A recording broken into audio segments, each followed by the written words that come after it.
Katha Upanishad, Chapter 2, Section 2, Verse number 1. Puram ekadash dwaram ajasya avakra chetasah anusthaya na shochati vimuktasya vimuchyate etad vaitat. Now here Puram means city. Ekadash means 11, Dwaram means gates. So there is a city of 11 gates. Now this is being compared to the body. Belonging to the unborn. Ajasya means unborn. Avakra Chetasaha means pure consciousness. So it belongs to unborn, uncrooked intelligence or pure consciousness. So by meditating upon it, by guiding it, that is Anusthaya, na shochati. So once you guide it properly, you will not grieve and you will be freed. Vimuktasya vimuchyate. So again, this verse is very metaphorical and poetic. And here, the human body is compared to a city with 11 gates. Gates meaning openings, which are the 2 eyes, 2 ears, 2 nostrils, mouth, anus, the external reproductive organ, navel, and the sagittal suture. The sagittal suture is basically the opening at the top of the skull, seen in small children usually. So this verse is quite similar to verse number 13 in chapter 5 of Gita. But there only 9 openings are mentioned. They have not mentioned sagittal suture and navel in Gita. Now it is said that these openings are the places from which the soul is escaping the body after death. We all know that our body is made up of 5 elements. In fact, everything in this world is a combination and permutation of these 5 elements. Whether it is our body, or plants, or earth, or stars, or rock, or that river, everything is made up from these 5 elements, isn't it? But they are all inert until and unless there is life into it. Then what is that which brings inside us the electric energy, the motion, the life, without which our body is inert, it's dead? That something is Brahma, Supreme Self, which enters inside this body made up of 5 elements and charges it with life force. It is then called Self or Atma. And these 11 openings that we have are the windows to the outer world. These are the ways by which we communicate with the outer world. This is where the traffic with outer world occurs. Whether it is seeing or hearing or speaking, whatever communication is there, whatever traffic with the outer world is there, it occurs through these 11 openings. The only problem is that we are stuck in this traffic. We are unable to move beyond this traffic. We were supposed to only observe this traffic, but now we have got attached to it. That is where our problem lies. We are clutching that traffic close to us. And that is exactly what is bringing us pain. Once we realize that this body we have is simply inert, made up of 5 inert elements, and then Brahma enters this body, settles inside the body as Self or Jiva Atma and makes it alive. And then when this Jivatma leaves the body, it is freed and it merges again into Paramatma, into the Supreme Self. That is liberation. This is just a journey of Brahma into us and out of us. That's all it is. And once we realize that, we are free from any kind of grief or pain. We are liberated.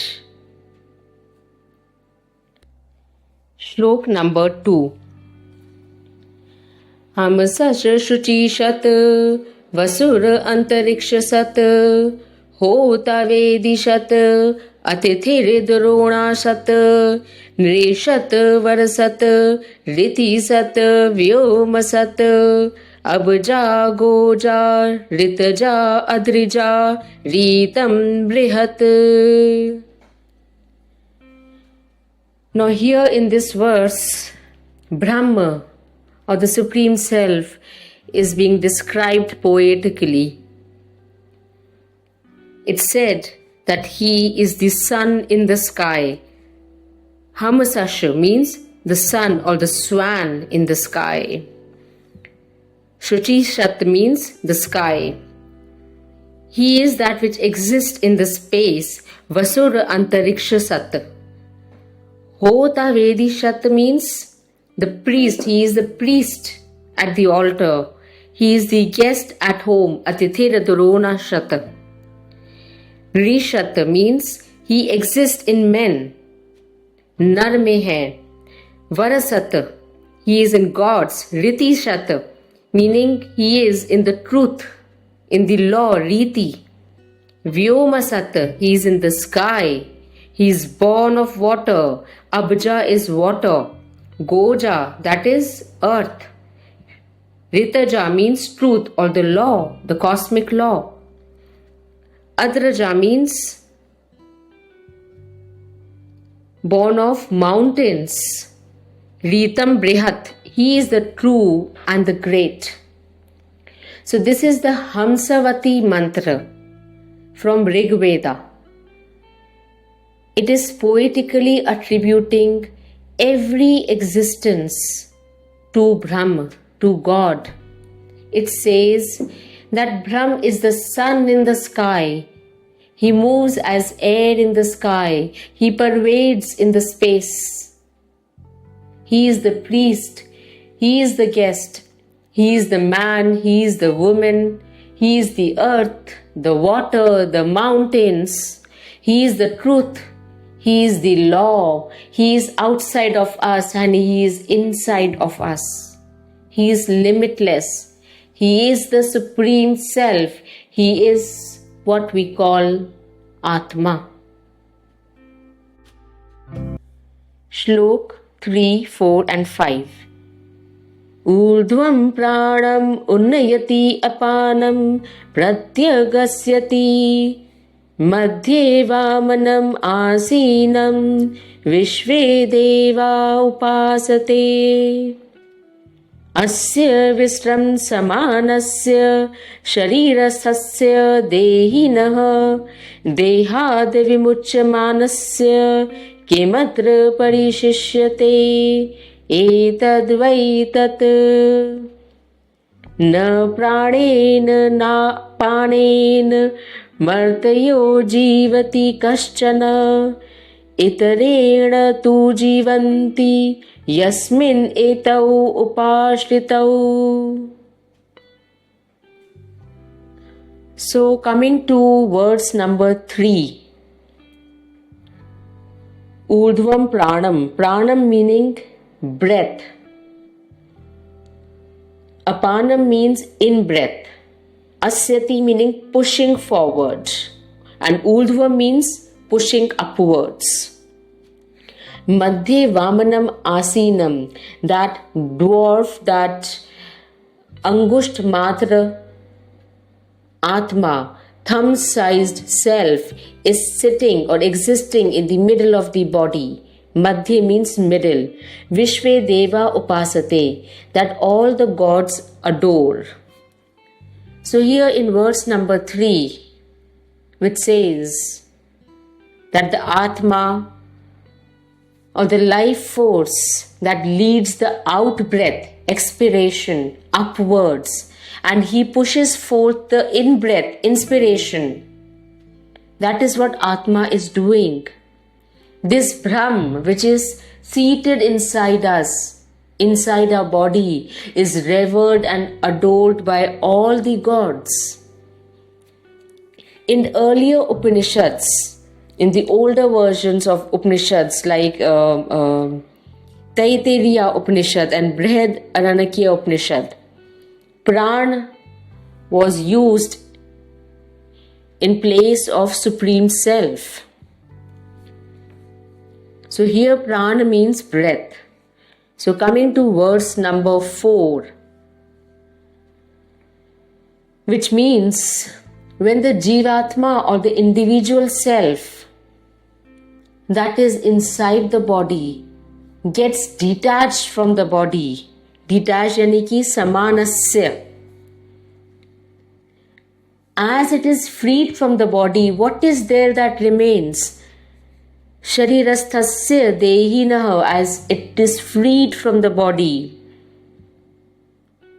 What is there that remains? Kimatra parishishyate.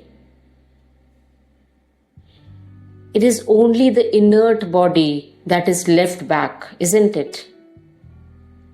The self, the individual self, the Jivatma, takes with it the memories, the mind, the impressions, and it leaves behind the inert body that disintegrates back into 5 elements like it was before. It becomes inert as it was before. In verse number 5, which says, Na pranen. Pranen means in breath.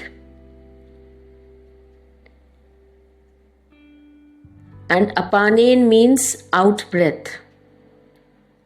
So here it says, it's neither the in breath nor the out breath upon which the life of a mortal depends. Martayo means mortal beings. Jivati means the life. It is something else. Itarena means something else that keeps us alive. Jivanti. Yasmin etav upashritau, upon which, Yasmin means upon which, even these two, the inspiration and expiration, depend. Upashritau means depend. So verse number 5 is saying, a mortal being does not live either on in-breath or on out-breath. But it is something else that gives them life, on which even these two life breaths depend. And now we all know what is that which is giving a mortal life. It is the individual self. It is the Jivatma. So all these 3 verses are emphasizing on the presence of Jivatma, the presence of individual self inside us, which is everything of us. It is neither the body or breath or mind or intellect. It is the Jivatma which is giving us life, which is life inside us, inside this body of ours.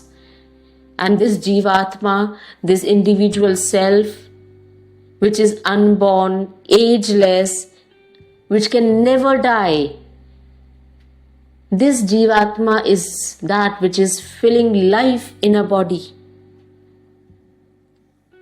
Everything we think we are simply culminates in the individual self, that is Atma, and that ultimately, when it is freed from the body, it merges with Paramatma, with the Brahm. So that's what it's all about. Shlok number 6, 7 and 8. Hantata idam pravakshyami Guhyam Brahma Sanatanam Yatha cha Maranam Prapya Atma Bhavati Gautama Yonim Anye Prapadvante Sharirattvaya Dehinaha Sthanum Anye Anunsayanti Yatha Karma Yatha Shrutam Ya eshu supteshu jagarti Kamam kamam purusho nirmimanaha Tadev shukram tad brahma Tadev amritam uchyate Tasmin lokaha shritaha Sarve tadunatyeti kaschana Etad vaitat. So here in these 3 verses, Yamaraj is explaining Nachiketa about what happens to the soul after the death of the body, about rebirth, and about the waking state, the dream state, and what is pure consciousness. So let's take it verse by verse. So in verse number 6, Yamaraj is saying, look here, I shall explain to you. Hanta ta idam, look here. Hanta ta idam, I shall explain to you. Pravakshyami means explain or tell you. The mystery of Brahma or the secret of Brahma, which is eternal. Guhyam means secret. Sanatanam means eternal. Sanatanam Brahma, the eternal Brahma. What happens to the soul after the death of the body? Yathacha maranam prapya, after the death of the body, maranam prapya. Atma bhavati, what happens to this Atma, this soul? So Gautama means basically he is addressing Nachiketa as Gautama. So here he is saying, look here Nachiketa, I shall tell you the mystery, Guhyam, of the eternal Brahma. And also, what happens to the soul after death. And then he proceeds to explaining that to Nachiketa in verse number 7. He says, some souls enter into a womb. Yonim anne prapadvante. Yonim meaning womb. Prapadvante meaning enter. To become embodied. Sharirattvaya dehinaha. To have a body. Some enter the stationary objects. Sthanum means stationary object. Anye meaning some. The other souls enter. Anushmyanti meaning enter. Stationary objects. Yatha karma yatha shrutam. According to their deeds. According yatha means according to their deeds. Karma meaning deeds. And according to shrutam. Shrutam here means learning. So Yamaraj is telling Nachiketa that some souls enter into a womb. Others enter stationary objects. And this happens according to their thoughts and according to their actions and learning. And then there are some souls that get liberated also, meaning they merge with the Brahma. They become one with it. So it is from here the law of karma is born. Coming to verse number 8, which means Ya Esha. Ya Esha means he who. Supteshu meaning sleep. Jagarti meaning remaining awake. Kamam kamam, desire after desire. Nirmimanaha meaning shaping. Shaping what? Desire after desire. Tad eva, that indeed is pure. Shukram means pure. That is pure, that is Brahma. Tad Brahma. That is immortal. Tad evamritam. On it, tasmin meaning on it or in it, all the worlds rest. Lokaha shritaha sarve. And nothing goes beyond it. Tad unatyeti kaschana. Nothing goes beyond it. Kaschana, nothing. So here in verse number 8, which says, what is that which even when we sleep is awake, remains awake, jagarti, and keeps on having continuous thoughts, shaping desire after desire. That indeed is pure, that is Brahm, that is immortal, and in it all the worlds exist, and no one ever goes beyond it. Meaning that the journey of the individual self, the journey of the soul, ends here in the pure consciousness that is Brahma. So if we take these words into detail, it's talking about your consciousness, pure consciousness. So this is the reason they are breaking it into sleep and awake state to explain what is pure consciousness. So what is there in your deep sleep?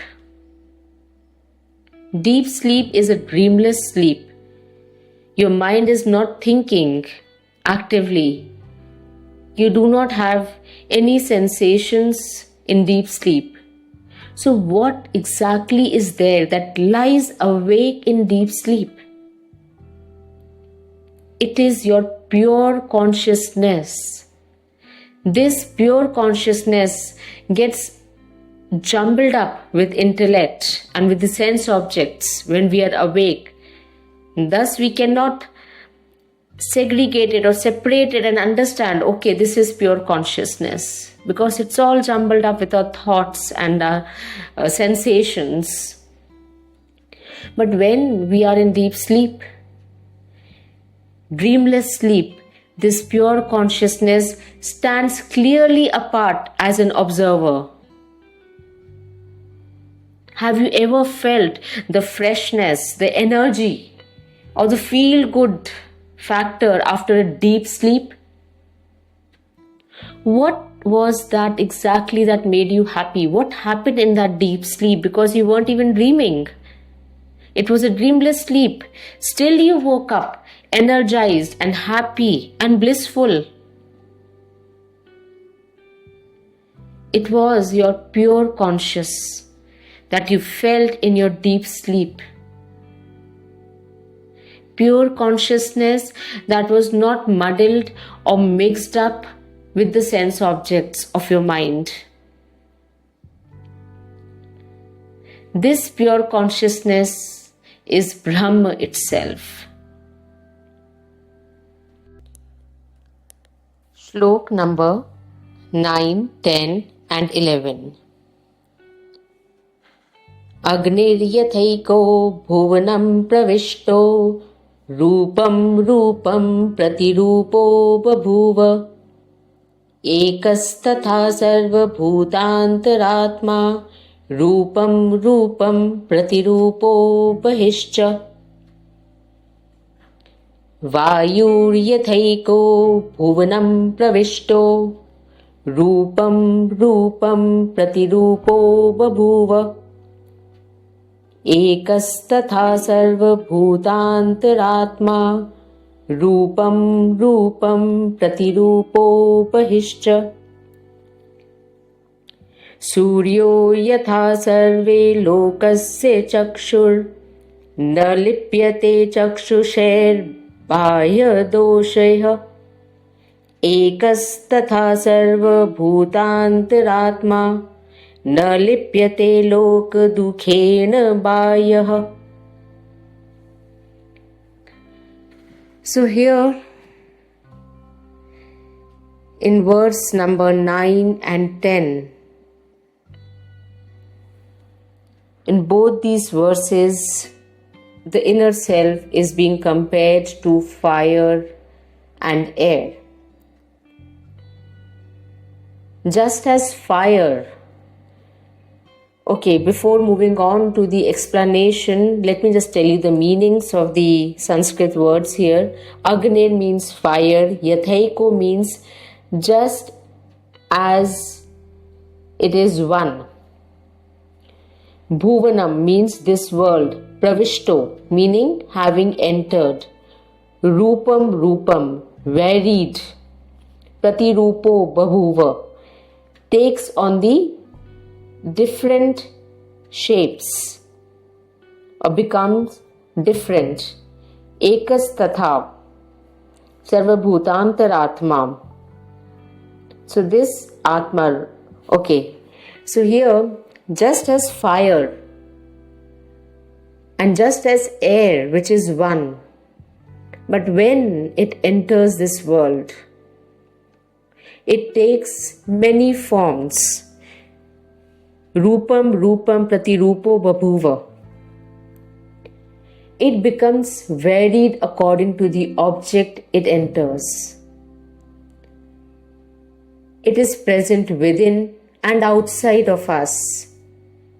Similarly, this Brahm, this Supreme Self, is present in various beings in form of this Atma, Sarva Bhutantaratma.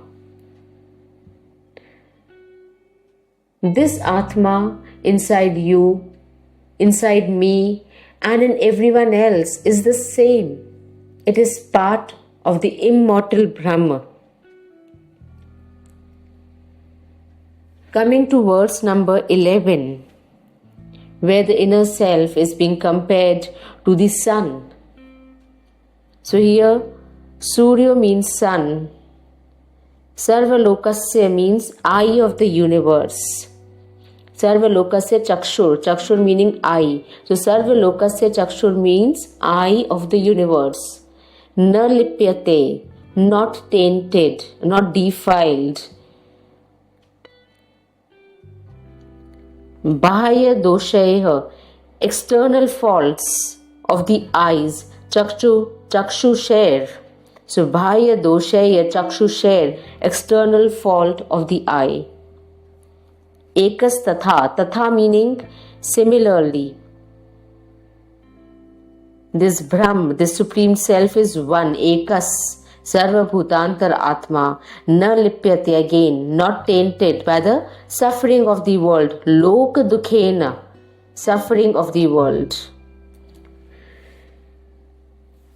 So this verse number 11 says, just as the sun, which is the eye of the entire universe, it does not become tainted or impure by the external faults of the eyes. Similarly, the one self within all the beings is not tainted by the sorrow of the world. It does not get affected by the sorrow of the world. So in all these three verses, the Supreme Self or Brahma has been compared to air, fire and sun to make one understand how vast it is. This Brahm is present within all and outside all, and how that one Brahma is present within different individuals but still remains one. You may find a lower animal or another human vastly different from yourself in physical and intellectual aspects. But that also has that immortal Brahma inside it, that you have, that I have. We all are connected. We all are within this Atma, and the same Atma is within all of us. Similarly, this Brahma has been compared with the sun and explained how this Brahma within and outside of us is not affected by any worldly sorrows. Just like the sun remains the sun, it does not get affected due to our faulty eyes. If someone has cataract, or if someone's eyes are not able to see sun properly, that does not affect the sun, isn't it? The sun still remains the same. Similarly, this Brahma, this Atma inside us is just a non-judgmental observer. It does not attach itself with the mind, with the senses, or the body in which it stays. It remains unaffected. It just observes. And therein lies the secret to the freedom from our pains and sorrow. This is what we have been looking for, happiness, eternal happiness. And here we get that secret. How? Once we start living with this non-judgmental attitude, silencing our mind that keeps on continuously segregating things and actions into right and wrong. Once we are able to do that, stop our mind from judging, we will find peace.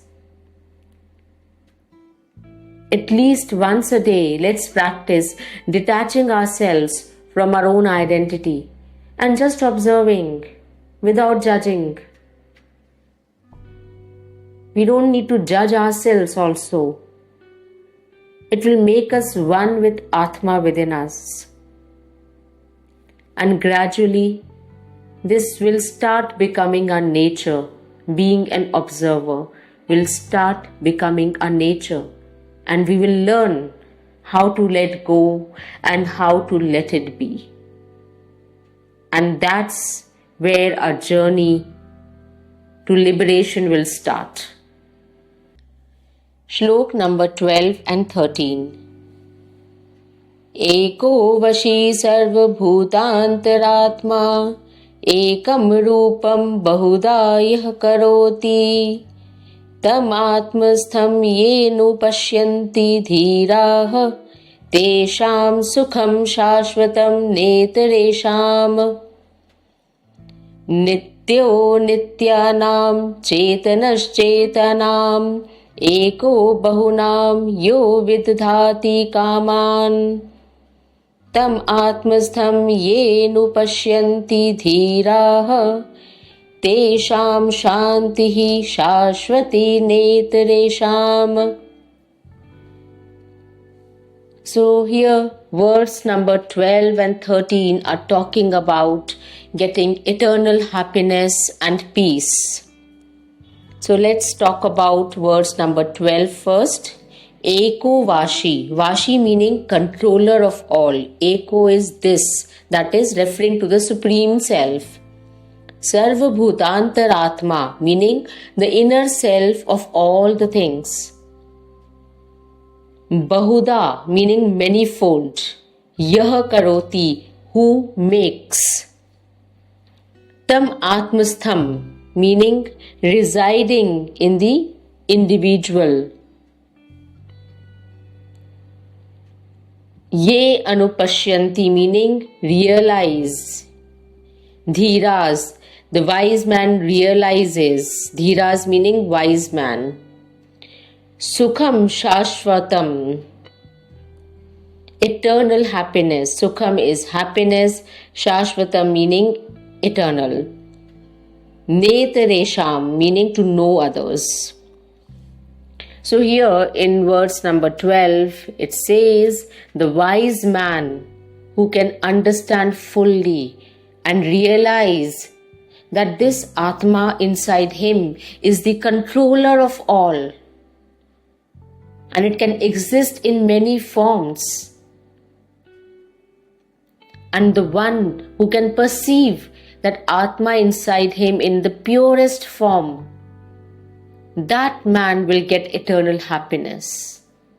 One who is realizing that the Atma is inside him can feel that and also realize that this same Atma exists in others in different forms. So that man will get eternal happiness. This realization will lead to happiness. So coming to verse number 13, Nityo Nityanam. meaning eternal among the transient. Chetanash Chetanam, meaning conscious amidst the conscious. Eko Bahunam Yo Vidadhati Kaman, meaning the one amidst many.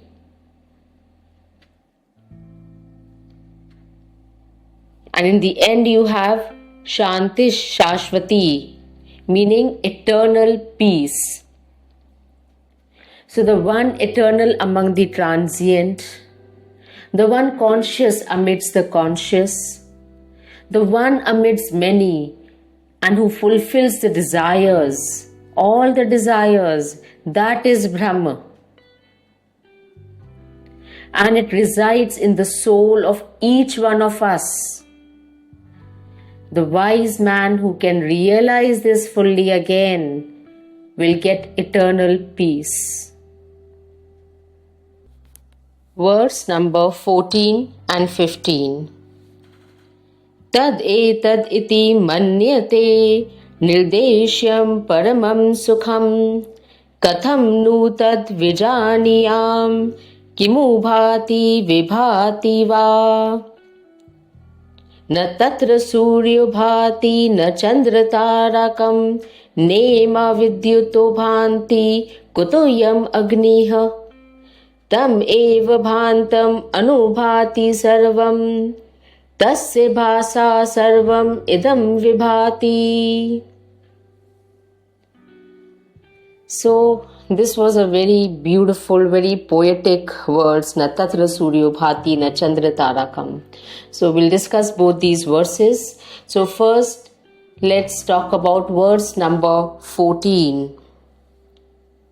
So this verse confirms that Brahm is indescribable. So let me just tell you the meanings here first. Tad etad meaning this is that. Manyate, we know. Nirdeshya meaning indescribable. Paramam sukham, supreme bliss, supreme happiness, eternal happiness. Katham nu, how indeed can I know? Vijaniyam. Kimu bhati vibhati va. Does it shine itself or it shines in reflection? That's the meaning of kimu bhati vibhati va. So here the student is asking this question, which we all have in our minds too. We recognize that we have been talking of Brahm. This is that. Tad etaditi. And the supreme bliss we get on becoming one with Brahma. But this Brahma we are unable to describe. Yamraj gave several examples and metaphors to explain what Brahm is. Probably because it cannot be described in words or painted in pictures. In so many verses you must have seen this phrase, etad vaitad, this verily is that. And that is what mystics say. In everything, for everything they say, etad vaitad, this verily is that. Everything is Brahma. So now that we know this Brahm is all pervading and it is the source of supreme bliss, paramam sukham, how can we realize or know whether it shines itself or shines in reflection? Kimu bhati vibhati va.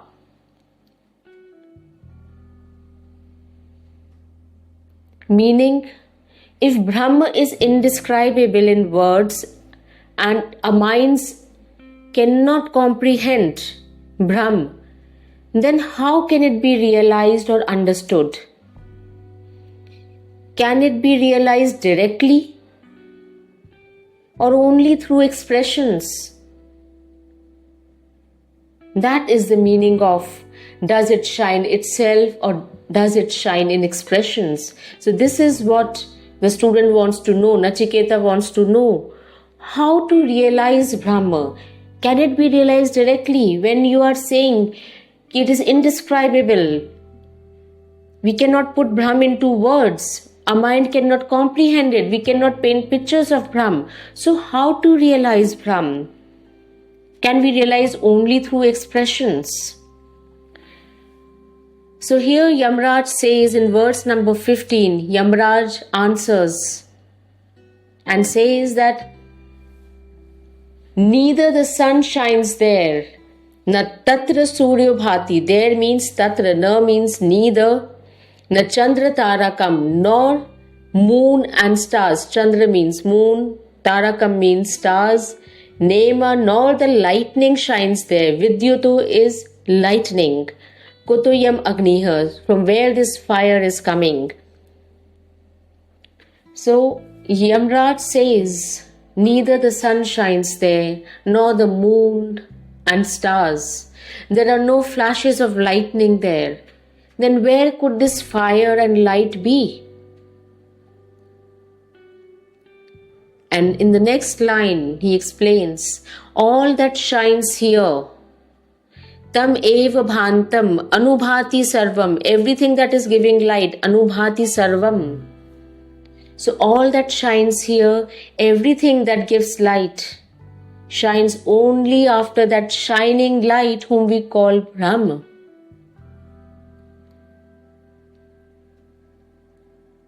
His shining lights the entire world. He is the light of all lights. He is the source of all lights. And this Brahma cannot be revealed by any earthly light or words or expressions. There is a similar verse in Bhagavad Gita, if you want to refer. Verse number 12 in chapter 15. It has the same essence as this verse. We exist because of Brahm. We breathe as the breath of Brahm. Everything we have or are, including our mind, our intellect, our emotions, our life breath, everything belongs to Brahma, which seems to be inconceivable even to the genius of the geniuses. So even if we are able to realize an iota of what Brahm is, we will be filled with so much of peace and happiness forever.